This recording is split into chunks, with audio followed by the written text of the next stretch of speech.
Hey everybody, Shane here, Shoebox Legends. Thanks for tuning in for a quick episode today. Wanted to hop on and say hello. I realize it's been over a week since I posted any content, which is abnormally long for me, but quite honestly, I've been on vacation this past week and kind of just been taking it easy, enjoying the weather and staying away from computer screens and phone screens and kind of taking a break from YouTube as well. But I want to get back into it. I have some awesome cards here.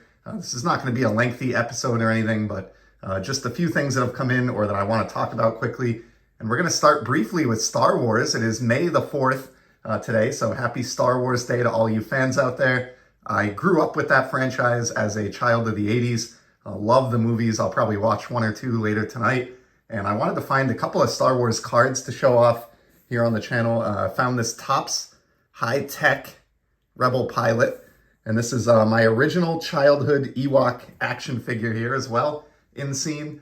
And then also from the tech release, found a Grand Moff Tarkin Orange, which is numbered to 25.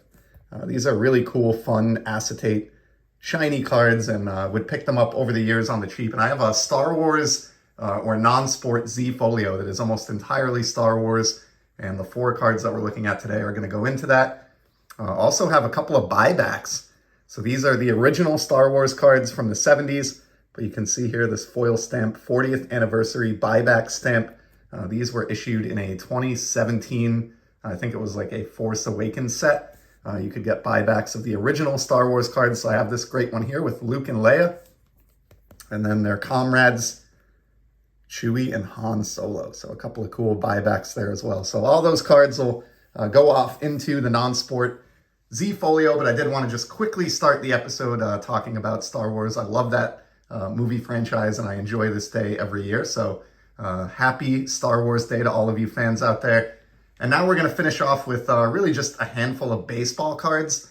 And I have one that I just got in the mail within the last week, and it's a cheap pickup. You know, I've been doing a lot of selling, condensing, getting rid of cards, minimizing the overall size of my collection, but I enjoy buying and hunting cards. That's a fun part of the hobby for me, so I don't want to completely stop acquiring cardboard. And I've been looking for kind of cheap ways to stay engaged and have fun. And I've been going after these Mookie Betts Topps Heritage Chrome Refractors. Now I have a little bit of a gripe here as well. This is the latest one that I just picked up, kind of working on a little run of these of his career. This is from the 2024 release. And of course, 2025 Topps Heritage has just dropped within the last week or two. These 2024s are based on the 1975 design. But one problem I have, you know, here is the refractor from the year prior in 2023 on the 74 design, excuse me. And I don't know if I'll get it to come across, there you go, on camera, but they were known over the years for having this great background effect. I don't know what the proper term is for it. I've heard it called like stippling, but I don't know if that's it. But there's a textured background on these refractors that goes all the way back to the early days of Topps Heritage, all the way through these 2023s. In 2024, they did away with those. You can see the background here. If you look at the difference in texture between those two cards, and I don't know how well it'll come across on camera, but the 2024 on the left here is kind of flat. But they did still serial number the card at least. And that's something that they've done going all the way back. So this 2023 is serial numbered to 574, 74 being the year of the set design. And then this 2024 is numbered to 575. That's a little tough to make out. There you go. 75 being the year of the set design. Well, disappointingly, in the most recent Heritage release that just dropped, unless I am mistaken, they did away with the serial numbering on these refractors.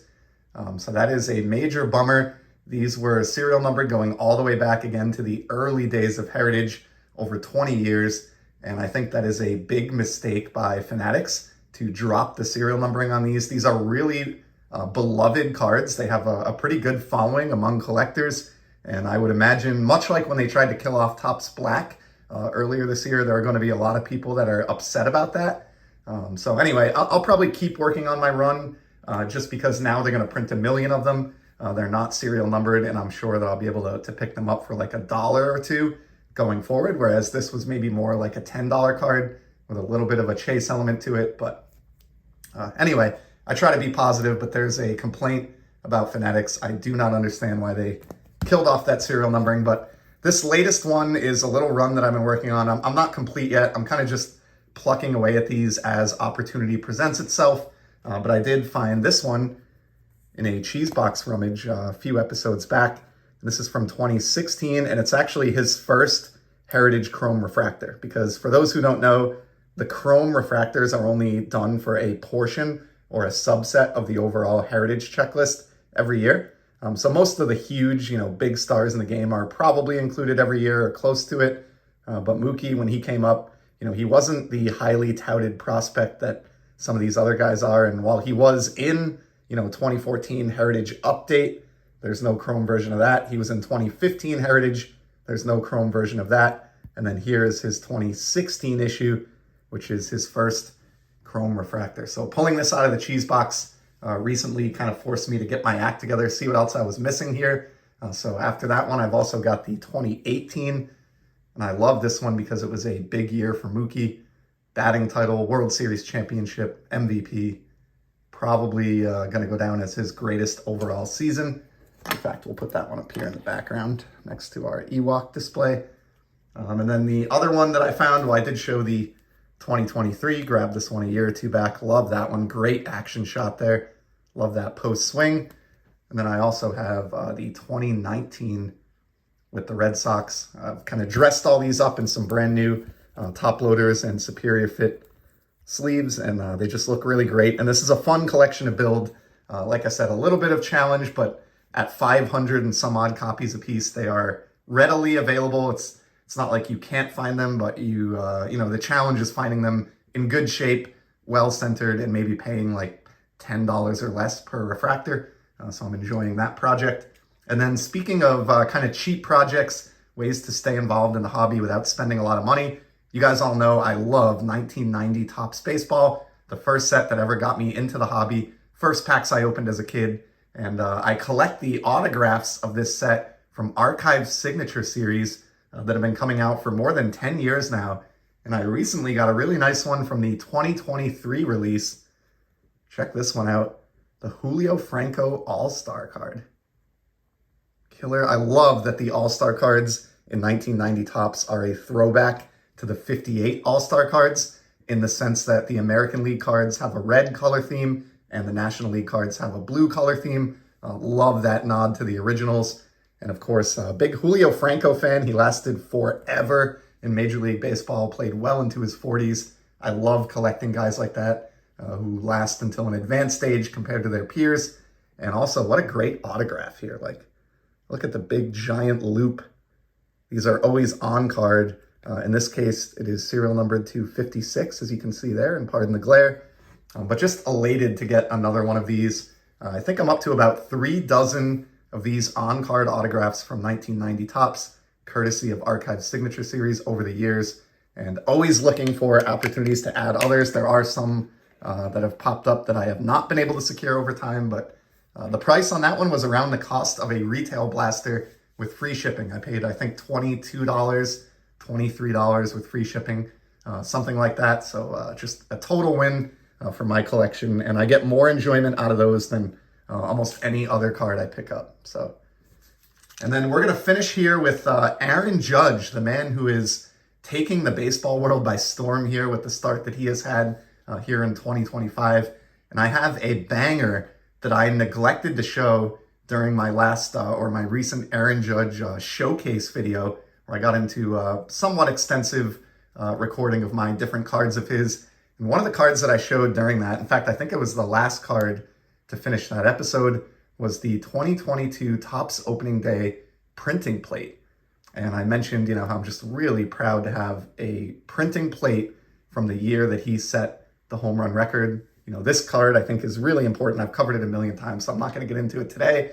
But the reason I bring it up, and the reason it is back here on video, I have an even greater version of this that I neglected to show in that video. So I want to make that right here, show it off here. And in this case, it's another printing plate from 2022. Check this one out. This is the cyan or blue printing plate, which for the Yankees is incredible. And that makes it, in my mind, just a little bit cooler than this black, although the black does look really nice as well. But what really sells me on this one, whereas the prior one was Topps opening day, this is the printing plate from his Topps flagship baseball card. If we take a look at the back, the cyan printing plate used to manufacture card number 99, Aaron Judge, from 2022 Topps Series 1 baseball. One of one, as all printing plates are. There's some kind of like digit 306 here from the printing process on the back. And it looks like some of that may even extend beyond the sticker there. But yeah, you just don't see these. Obviously, these printing plates are kind of unicorns.